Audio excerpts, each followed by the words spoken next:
Hello, this is our last lecture, last chapter, chapter 6.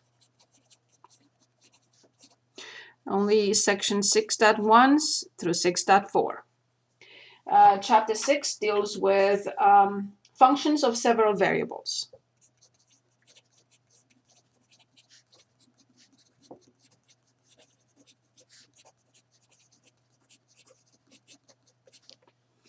In section 6.1, we are only focusing on domain and evaluate. Evaluate a function of several variables and finding domain.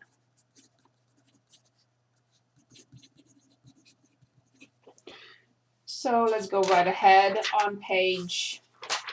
Nothing new here, just the difference between a function that has one variable and a function that has two variables or three variables, and so on and so forth. I'm going to pick problem 5 on page 554. And in problem 5, we are given a function which is f of x, y, which is natural log x plus y to the third. And I'm going to pick just one of those three questions. Find f of e to the third, comma, 5. X is e to the third, y is 5. So natural log e to the third plus 5 to the third. Bring down the power, 3 times natural log e. Natural log e is 1. And then plus, so times 1, plus 125. So this is 128. This is the way we evaluate a function of several variables. I would like to go ahead and look at domain. Let's say problem 11. Excuse me. H, x comma y is x e to the square root of y. We're asked to find the domain of this function. There is no restriction on x. No restriction. However, the square root of y will exist only if y is greater than or equal to 0. Any index that is even index, requires a positive or a 0 under it, under the radical. So the domain of this function is made out of ordered pairs x comma y, having the property x can be anything, but y must be greater than or equal to 0. I would like to look at a word problem here. And let's look at problem 19 on page 555, in which we are given a function of three variables, a, d, and v. And that is a times v divided by 0.51 d squared. And we are given all the information just to plug it in. So S of A, 0.78. Notice that everything has to be in the correct order. 100 feet, and the volume 1,600,000. So 0.78 times 1,600,000, everything divided by 0.51 and multiplied by 100 squared. And now I'm going to punch everything in my calculator, and I have 0.78, and I multiplied that by 160 and divide by 0.51. And we get 244.7059, and that is in miles per hour. That's really all that is required from section 6.1. In section 6.2, we will look at partial derivatives. So this is my page 2. 6.2, partial derivatives. When we differentiated a function of one variable, we determined f prime of x or dy over dx. When we try to differentiate a function of three variables, For example, we will determine fx, fy, fz. These are partial derivatives, meaning the derivative of f with respect to x, assuming y and z are constant. Fy, derivative of y, or f with respect to y, assuming that x and z are constant. And similarly, notice the notation is different. It's not a regular d, it's just a squiggle d. We also have fxx, which is the derivative with respect to x of the derivative with respect to x. Fyy, the derivative with respect to y of the derivative with respect to y. And also, we have fxy, which is the derivative with respect to x is now differentiated with respect to y, and vice versa for fyx. So these are basically the second derivatives, second partial derivatives. Okay, let's see how we apply this in problems. And let's start with problem 7 on page 562. And we're given a function of two variables for now, and that is the square root of x squared plus y squared. And we're asked to determine fx, fy. Fx evaluated at -2, 1, and fy evaluated at -3, -2. Okay, so let's determine the functions first. So I differentiate function f of xy with respect to x, keeping y constant. 1/2 the square root of x squared plus y squared times 2x. So this is x divided by the square root of x squared plus y squared. Now we want to evaluate this function when x is -2 and y is 1. Since I have the function right here, it's ready, I'm going to do that right now.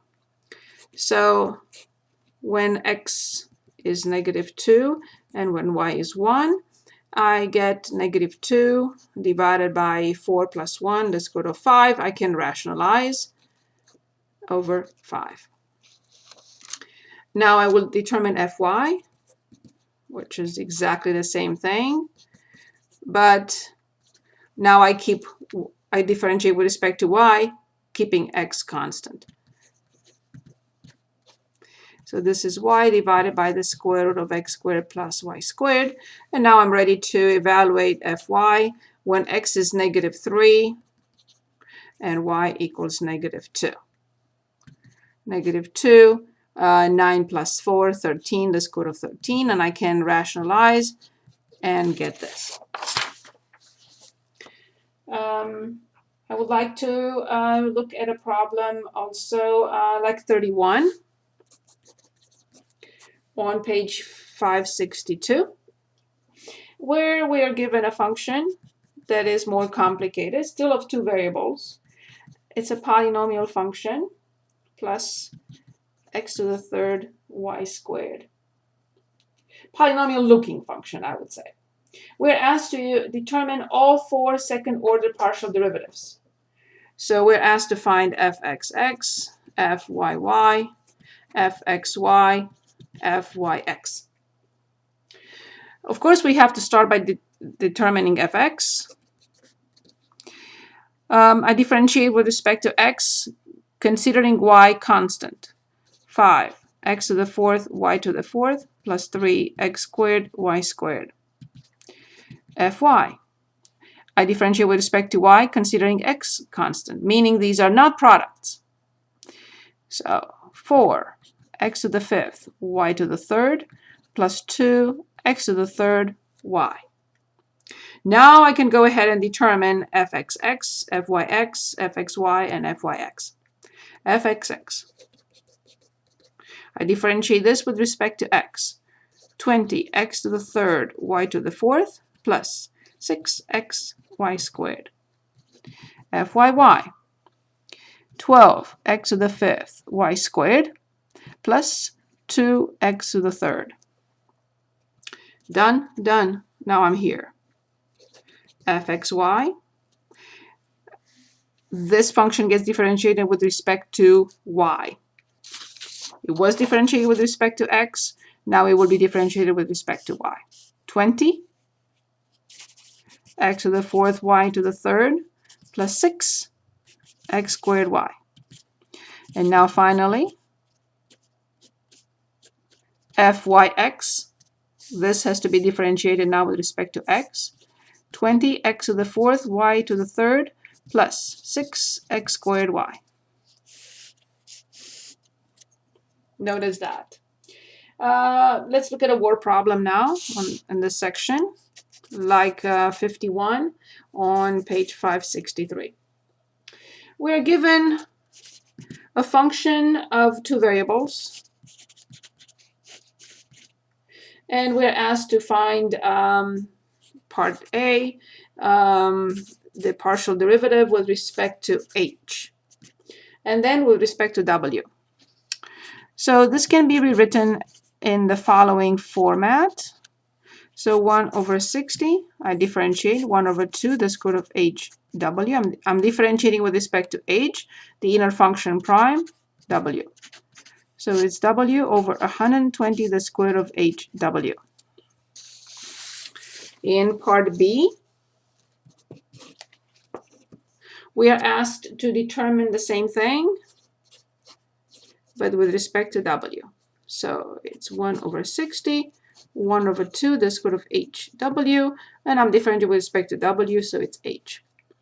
So h divided by 120, the square root of hw. Finally, in part C, we're asked to determine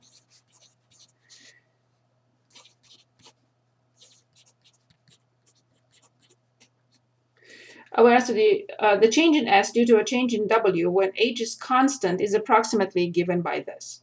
Use this formula as we know.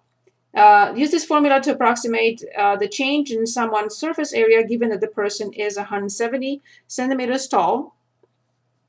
So the height, W, 80 kilograms, and he loses 2 kilograms. All I have to do is plug in the numbers. I do have the S over dW, so the partial derivative of S with respect to W right here. So I plug it in, 170 divided by 120, the square root of, one more time, 170 times 80, and loses delta W, of which is 2 kilograms. I did not need to put the measurement unit in there. Sorry about that. There was no need. Now I'm going to grab my calculator and punch in the numbers. So I will simplify. And here's what I have now. I have 17 divided by 6. And divided by, further by the square root of 170 multiplied by 80 and close the parenthesis. And I get 0.0243, and that is square meters.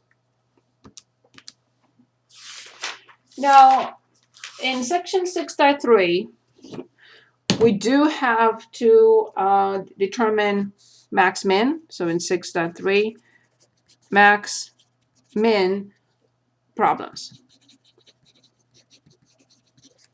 We do have to understand and remember that what is called a D-test. Here it is. D-test on page 566, the theorem, D-test.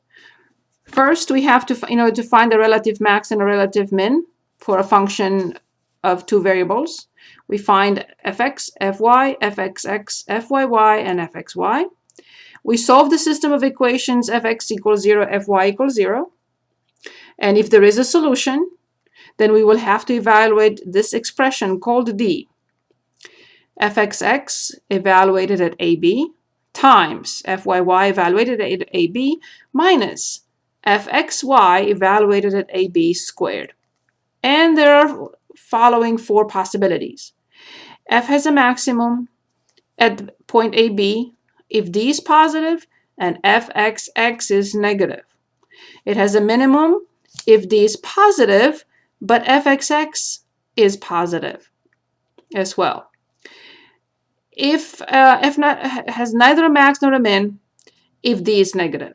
So only if D is positive, and then the function has a max or a min. If fxx is less than 0, then it's a maximum. If xxx is greater than 0, then it's a minimum.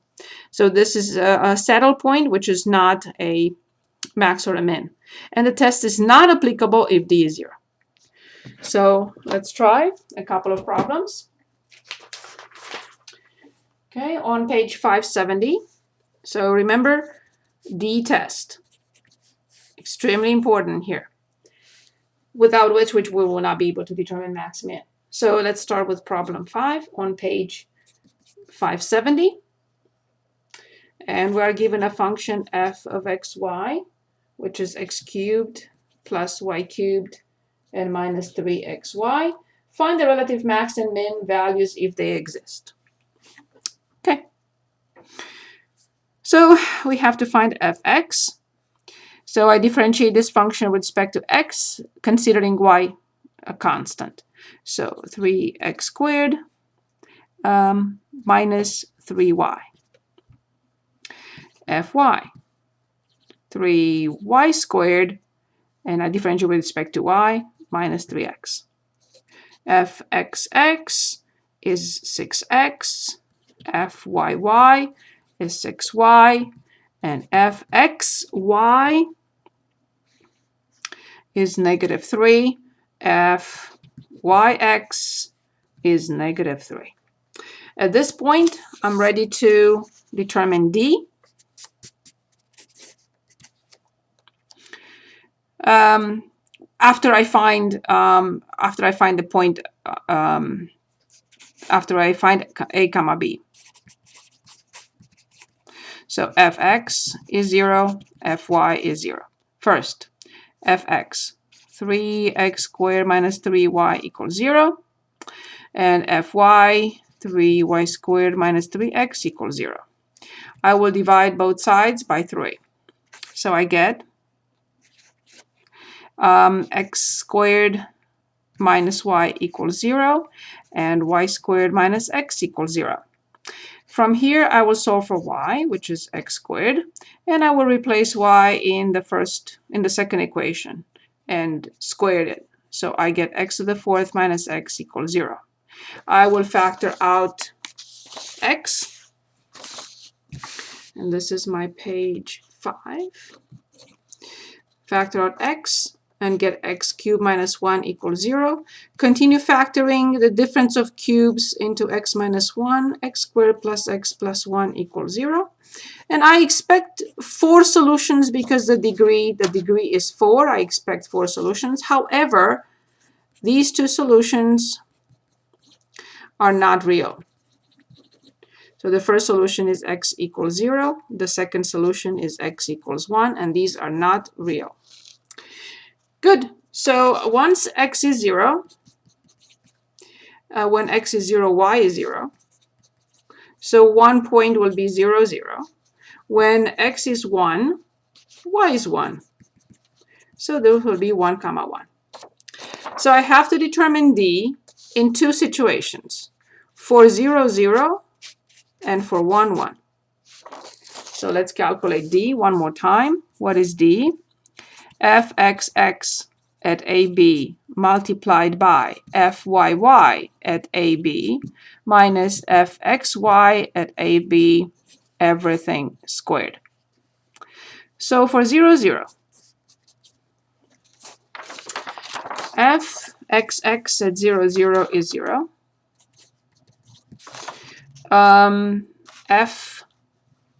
fxx, I'm sorry, right here. fxx at 0 is 0. fyy at 0 is 0 minus fxy is negative 3 squared, which is 9. So d is a negative number. As we know, if we go back to the d test, when d is a negative number, there is no max min, no relative max min, but saddle point. I have to repeat for 1, 1. Going back, so fxx at 1 is 6. fyy at 1 is 6. There is no change for fxy at 1, 1 because it's still 3, negative 3. So this will be 9. So this is 36 minus 9, which is 27. So d is positive. Now I have to check, and I already have, that fxx at 1, 1 is 6. What does that mean? Go back to the d test, and the d test says that if d is positive and fxx is positive as well, 1, 1 represents a relative minimum. And now I would like to determine the relative minimum. I go back to our function, and 1 plus 1 is 2. 2 minus 3 is negative 1. I would like to work on one more problem here, a word problem. Let's say problem 17 on page 571. And we are given a function a comma p. So this is our x and this is our y. Very important to identify. 2ap plus 80p minus 15p squared minus 1/10 a squared p and minus 80. Where p is the profit in millions, a is the amount spent on advertising in millions of dollars, and p is the price charged per item of the product. Find the maximum value of p and the values of a and p at which it is attained. So we're asked to find max min. So of course we're asked to find the maximum, but the procedure is the same. So we're asked to find the maximum profit. Okay, first step, as we know from the previous example, I have to find PA. I differentiate P with respect to A, considering P a constant, the lowercase p a constant. So 2P, this is 0, this is 0, minus 2 over 10, 1/5 AP, and that's 0. PP. Now I differentiate with respect to P, keeping A is constant. This will be 2A. This will be plus 80. This will be negative 30P. This will be 0, of course. And this with respect to P will be negative 1/10 A squared. At this point, I want to find the points of create the system of PA equals 0 and PP equals 0, which gives us 2P minus 1/5 AP equals 0 and 2A plus 80 minus 30P minus 1/10 A squared equals 0. Okay. For the first equation, I will factor out P. And I get 2 minus 1/5 A equals 0 with 2 possibility P equals 0. Not an option. Price cannot be 0. And the other option will be 2 minus 1/5 A equals 0, and I multiply by 5, so I get that A equals 10. 10 million in advertising, in other words. Now, if A is 10, I have to go back to the second equation and determine P. So 2 times 10, 20, plus 80, minus 30P, and 100 divided by 10 is 10. 100 minus 10 is 90 equals 30p, so p equals 3. Careful with the ordered pair, A, comma, P. So the ordered pair is 10, comma, 3. I have not determined yet PAA. PAA, I'm differentiating with respect to A, is negative 1/5 P, and PP is negative 30. And now I need also PAP. PA with respect to P will be 2 minus 1/5 A. And PA.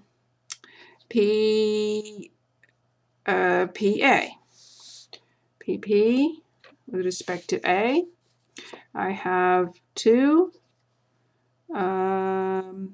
with respect to A and minus 1/5 A.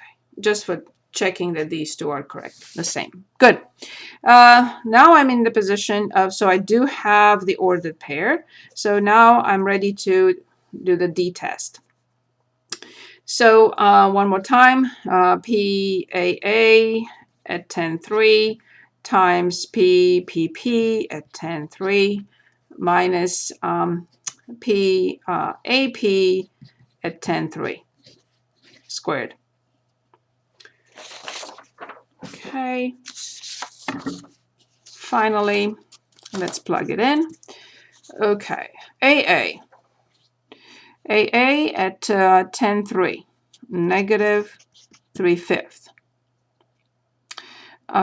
PP at 10.3, negative 30. PAP at 10.3, so 2 minus 2 squared. Okay, so this is 90 divided by 5. It's a number greater than 0. Good. Now I have to look at what PAA of 10.3 was. Indeed, PAA of 10.3 is negative 3/5, which is a number less than 0. According to the d-test, and this is my page 7, according to the d-test, 10,3 gives a maximum. And now I want to determine the maximum. So P of 10.3, I go back to the function. Where is my function? Right here. So 2 times 10, 20 times 3 plus 240 minus 15 times 9 minus 1/10 times 100 and times 3 and minus 80. Okay. So let's see what I have. I have 60. I have plus 240. I have minus 15 times 9. I have minus 83. And I got 82. And what was A 10 million P is 3, maximum value of P. One more time. Let me just make sure. Did I copy the function correctly to a P? 2 times A, 10 times 3, 20 times 3, 240, 15 times 9, 100 times 3, and minus 80. So what did I get? One more time. So I got 60, 240, 15 minus 9. This is 30. That's why. Okay, minus 9, and this is 30 minus 30 and minus 80. Okay, 55 million in profit. Very good. Finally, we reached the last section, 6.4, in which calculus is used to show the formulas. I am not going to, so this is the least squares method, or the least squares technique. We call it the least squares method.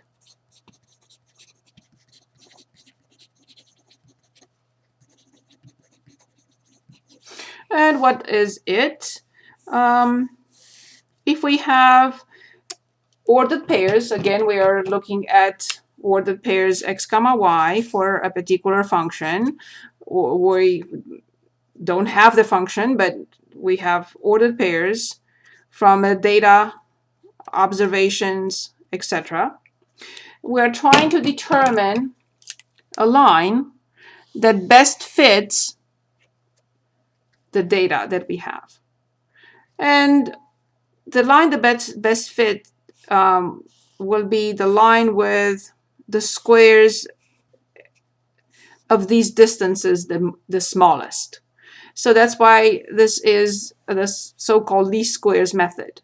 So first we will determine these differences, we will square them, and we'll find using a function of two variables. In other words, we are creating a function of two variables, and we are using calculus in order to determine the line that has the minimum possible errors, distances between points and the line. However, I'm not going to ask you to do this by hand. The method is explained in the book. I'm very happy if you just use the graphing calculator to determine the regression line. So I would like to go ahead and present problem 7 on page 577. And we have the life expectancy of women, and we are given ordered pairs, 1950. So X is the year, and Y is a life expectancy. And 71.1, and so on and so forth. We are going to put all this information in a table, as we did a while back with other problem. Okay, so I'm copying X in L1. So 1950, enter. Oops, that's not what I meant. 1950, 1960, 1970, 1980, 1990, 2000, and 2003. I'm checking from 1960, 1950, making sure 50, 60, 70, 80, 90, 2000, and 2003. And now I'm entering the Y values, 71.1, 73.1, 74.7, 77.4, 78.8, 79.5, and 80.1. Next step, go to Stat, and you want to do calculations. Come down to the linear regression.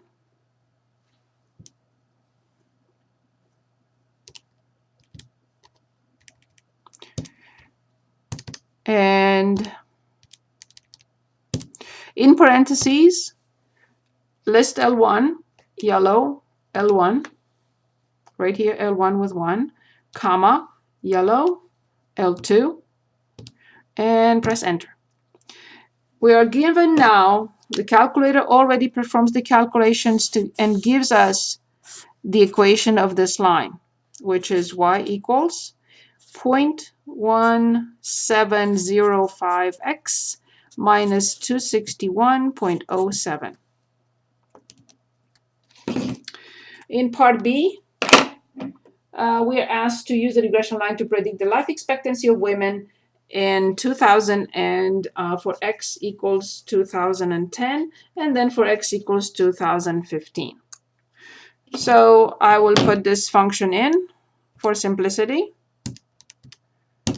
So I put 0.1705x and minus 261.07 and go to second and table and punch in 2010 enter, and 2015, and enter.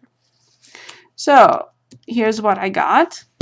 For 2000, the renal regression line gives the life expectancy for women in 2010 as 81.64, and in 2015 the life expectancy 82.49. Thank you.